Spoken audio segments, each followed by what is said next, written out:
तर मित्रांनो, आज मी आली होती सावंतवाडीतल्या राजवाड्यामध्ये. तर माझ्या भावाच्या मामाच्या मुलाचं रिसेप्शन होतं. तर लग्नाला का जायला जमलं नाही, त्यासाठी आम्ही रिसेप्शन अटेंड केलं. तर नवरा नवरीचे फोटोज ते फोटोशूट भरपूर जोरदार चालू होतं हे बघा. तर तयारी छान केली होती त्यांनी, डेकोरेशन वगैरे सगळं मस्त. आणि मी माझ्या पाहुण्यांना शोधत होती कुठे बसलेत वगैरे म्हणून, तर ते मला सापडले. तर मी त्यांच्याकडे जाऊन बसली गोष्टी मारत. तर नवरा नवरी पण स्टेजवरती आले.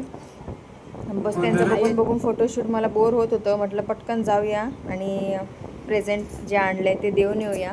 तर गेलो. थोडं नवरा नवरीसोबत जरा आकडली, फोटो ते काढली त्यांच्यासोबत, व्हिडिओ बाकीच्यांसोबत पण जरा फोटो बिटो काढून फॉर्मॅलिटी केली. आणि त्यानंतरला मला भूक लागली होती. म्हटलं व्हेज आणि नॉनव्हेज दोन्ही होतं. तर संडे होता म्हणताना तर मी नॉनव्हेजच खाणार. त्यासाठी मी नॉनव्हेजच्या लँडला गेली, पटपट सगळं घेतली आणि मस्त निवांत बसली तिथं आणि गोष्टी मारत बसली पाहुण्यांसोबत. त्याने पटपट जेवण केली. तर छान होतं चिकन ते. नंतर शेवटला आईस्क्रीम आणून दिला मला, तर आईस्क्रीम खाल्ली. घरी